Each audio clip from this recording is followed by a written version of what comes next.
It begins as a simple question, one that is echoed through centuries, whispered in temples, written in diaries, and pondered in sleepless nights. What is the purpose of this life? Some say it is love. Others say it is success. A few claim it is service, legacy, or enlightenment. Yet beneath all philosophies, all ambitions, and all desires, there lies a quieter truth, the longing to be happy. But what is happiness, really? Is it the thrill of achievement, or the peace that follows surrender? Is it the laughter shared at sunset, or the stillness that arrives when everything falls silent? We spend years chasing something we cannot define, working harder, running faster, consuming more. Yet the further we go, the emptier it feels.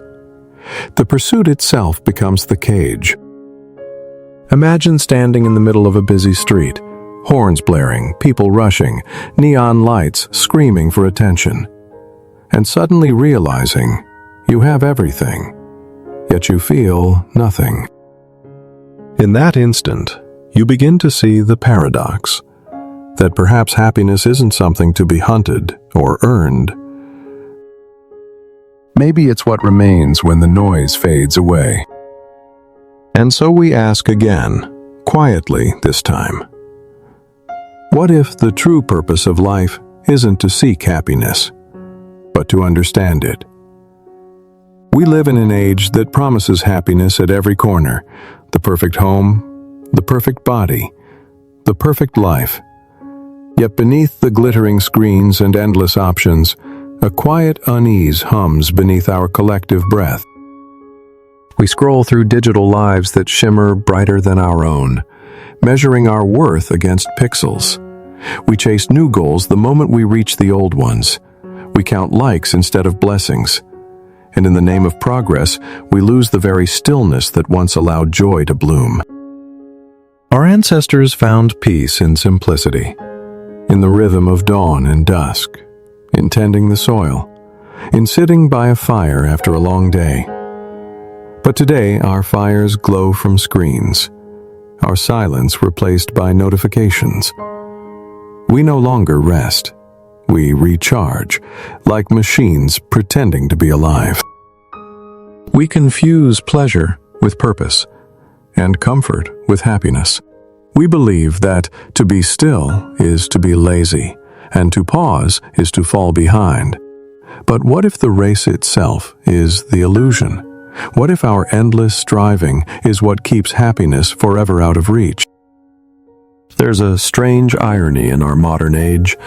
We have more freedom than any generation before us, yet feel more trapped than ever.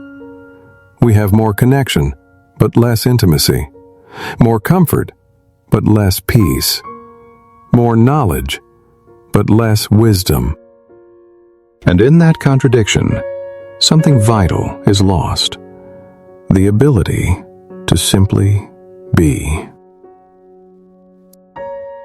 Everywhere we look, we're told happiness is waiting just one step ahead. In the next purchase, the next job, the next relationship. But when we finally get there, the horizon moves again. The chase never ends, because the game was never designed for us to win. This is the quiet tragedy of our time. We mistake movement for meaning. We mistake abundance for fulfillment. And in doing so, we drift further from the essence of happiness.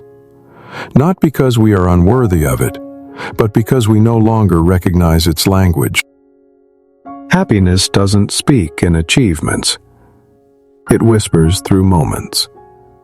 A shared glance, a slow breath, the sunlight resting on your face. It's not a destination, but a presence, one that asks only for our attention. Yet how can we listen when our minds are full of noise? How can we feel when we are always distracted? The modern paradox is this: we are searching for happiness in the very places it cannot exist. in the future, in the external, in the endless becoming. When all along happiness has been waiting, quietly, in the present. But to hear it, to truly feel it, we must learn to stop running. Because perhaps happiness isn't something we find. Perhaps it's something we remember. What if happiness isn't a goal to reach, but a state we return to? Like a river hidden beneath layers of debris, always flowing, waiting to be uncovered. The Buddha once said, "There is no path to happiness. Happiness is the path." At first, those words feel poetic, perhaps even unrealistic. But the longer we live, the more we realize their quiet truth. Happiness is not a reward for effort, but the natural fragrance of awareness. When you strip away ambition, fear, comparison, and the constant noise of what's next, something astonishing remains. A deep, effortless contentment. Not excitement, not ecstasy, but peace. That's the kind of happiness we've forgotten, the one that doesn't depend on outcomes. It's not born from what we achieve, but from what we accept. Look around. Every moment is already complete. The morning light through your window, the sound of distant laughter, the breath rising and falling in your chest. Nothing is missing, except the mind that insists something is. We've been taught to believe happiness lives outside of us, in love, in money, in praise. But those are only reflections, temporary sparks that fade when the wind shifts. The deeper joy, the one that sustains, has always been inward. It's the quiet knowing that you are enough, even as you change. It's the stillness that remains, even when the world moves. The modern world confuses stimulation with satisfaction. We keep feeding our senses, thinking fullness will arrive through excess. Louder music, brighter screens, faster gratification. But the more we consume, the emptier we feel, because the soul is nourished not by more, but by meaning. Happiness is the art of alignment, when what you think, say, and do begin to flow in harmony. It's when your outer life begins to mirror your inner truth. You can have very little, yet feel abundant. You can lose everything, yet feel free. Because happiness is not a possession, it's a perception. The greatest shift happens when we stop asking, what will make me happy, and begin asking, what am I resisting that keeps me from happiness? Pain, loss, uncertainty. These are not barriers to joy, but teachers of it. Without loss, we wouldn't understand gratitude. Without pain, we wouldn't seek healing. Without impermanence, we wouldn't cherish the present. Life doesn't owe us happiness. It offers the chance to realize it.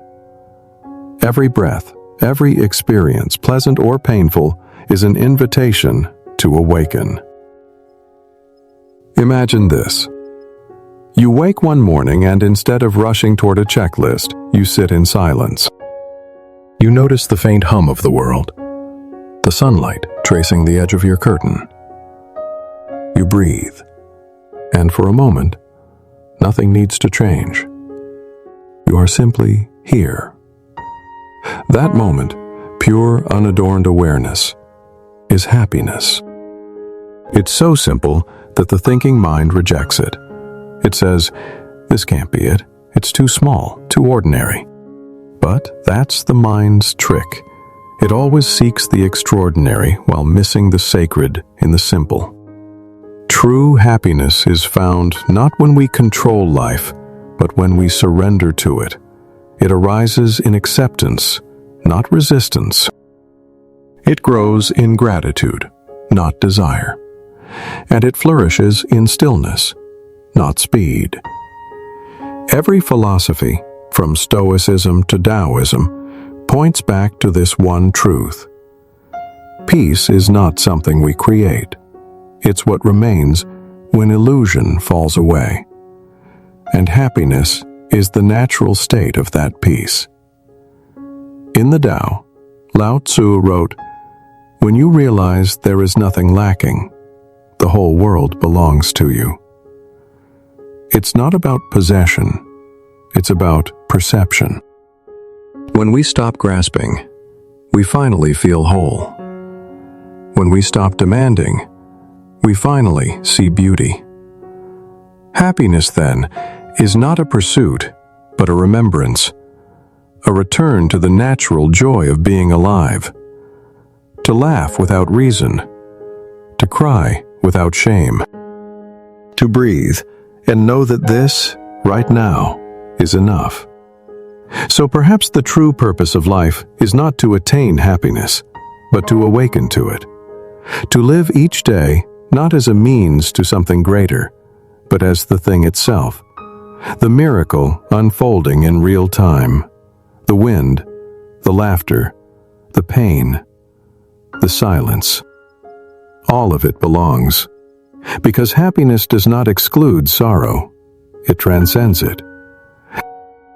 It's the space that holds everything, without judgment. And maybe that's why we lose it so easily, not because it disappears, but because we forget to notice. Happiness never leaves.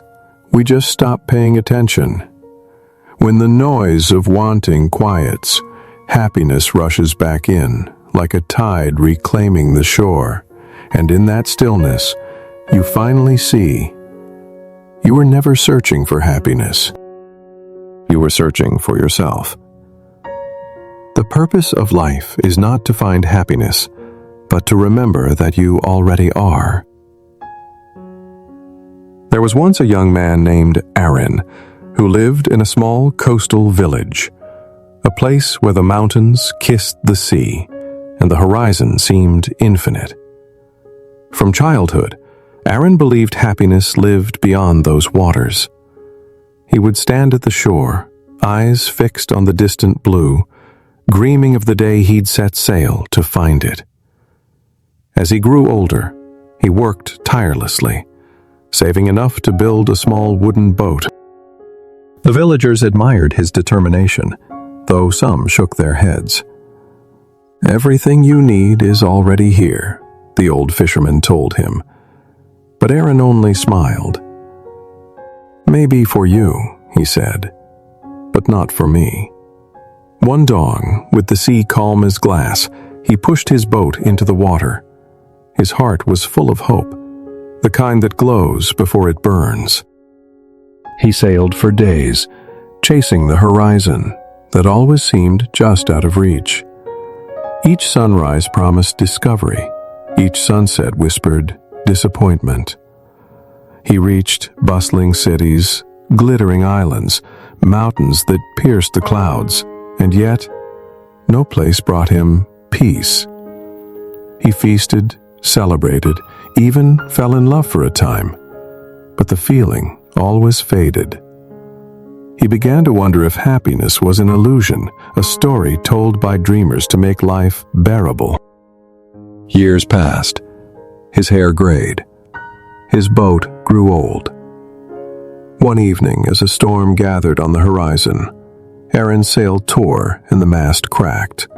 The sea, once his companion, now roared like a wounded beast.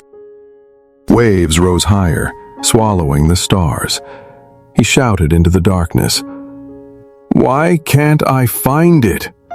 Why won't happiness stay?" No answer came, only thunder. His boat capsized. The cold water wrapped around him like iron. As he sank, his mind raced through every mistake, every moment spent chasing shadows. And then, silence. Aaron awoke on a quiet beach, gasping. He had washed ashore somewhere, or perhaps nowhere. The storm had passed. The sea lay still again, mirroring the dawn. He looked around. No gold, no glory, no new world. Only the sound of the tide and his own heartbeat. He sat up and began to laugh, not out of madness, but recognition. He realized he had returned home. The same beach, the same waves, the same mountains. After years of sailing across oceans, he was right where he had started. And yet, everything was different. The sea, once a symbol of his restlessness, now shimmered with peace. The wind, once urging him forward, now seemed to whisper, "You've arrived." He reached down, feeling the wet sand between his fingers, and for the first time, it was enough. Happiness had never been waiting beyond the horizon. It had been here, in the rhythm of the waves, in the stillness of dawn, in the quiet acceptance of this very breath. Aaron returned to the village. He was no longer searching. He mended nets, shared stories, and sometimes sat by the shore watching younger dreamers stare at the horizon, just as he once had. When they asked him where happiness could be found, he would smile and say, "Wherever you stop long enough to see it." The villagers began to notice something different in him. Not excitement, but peace. Not the blaze of ambition, but the steady warmth of a lantern that never went out. And in time, they came to understand. Aaron had not discovered a new world. He had rediscovered himself. For happiness, like the sea, had never left. It was only waiting for him to stop struggling and float. In the end, the ocean taught him what life had been whispering all along, that the more we chase, the more we drift, and that only in surrender do we truly arrive. He would sit quietly at dusk, watching the waves fade into the horizon, and whisper the words he wished someone had told him long ago. You will not find happiness in the distance. You will find it when you finally come home, to yourself. And with that truth, the sea was silent, the wind still, and Aaron, after a lifetime of searching, finally smiled. There comes a moment, often quiet, almost invisible, when the pursuit collapses under its own weight, when the striving, the noise, the endless reaching suddenly lose their meaning, and what's left is truth. For years, we are taught to become, to build, to conquer, to fix. But happiness, real happiness, doesn't arrive through becoming. It emerges through being. It's the same realization Aaron found on the shore, that all his searching had only carried him back to where he began. And maybe that's what life does to all of us. It lets us wander through storms and triumphs, through gain and loss, only to bring us home, to the person we've been trying to escape, ourselves. The paradox of happiness is that it grows not when we add more, but when we let go. Let go of the idea that joy must be earned. Let go of the belief that peace waits in the future. Let go of the need to be someone else, somewhere else, doing something more. When you stop chasing, you start seeing. You start hearing the quiet miracles. The sound of rain tapping the window. The steady breath of someone sleeping beside you. The hum of life moving gently through your veins. You begin to realize happiness was never hiding. You were just running too fast to notice it. It's not found in the grand victories, but in the pauses between them. Not in applause, but in presence.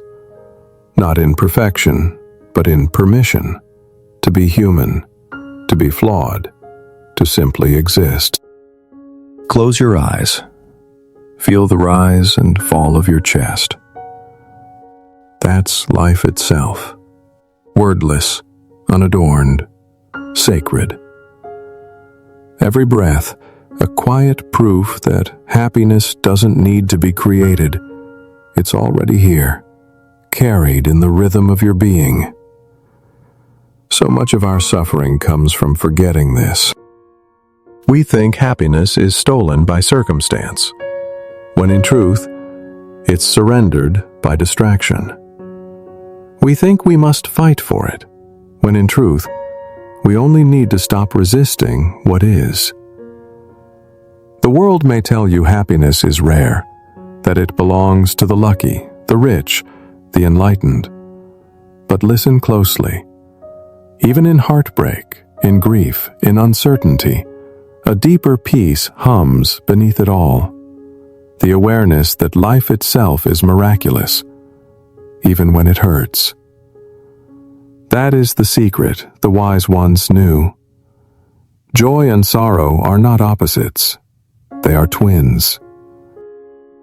Both teach us how to feel, how to live, how to return to the heart. And when you finally stop trying to control happiness, when you let it breathe on its own, something beautiful happens. You begin to live gently. You begin to see others not as obstacles or comparisons, but as fellow travelers, also trying to find their way home.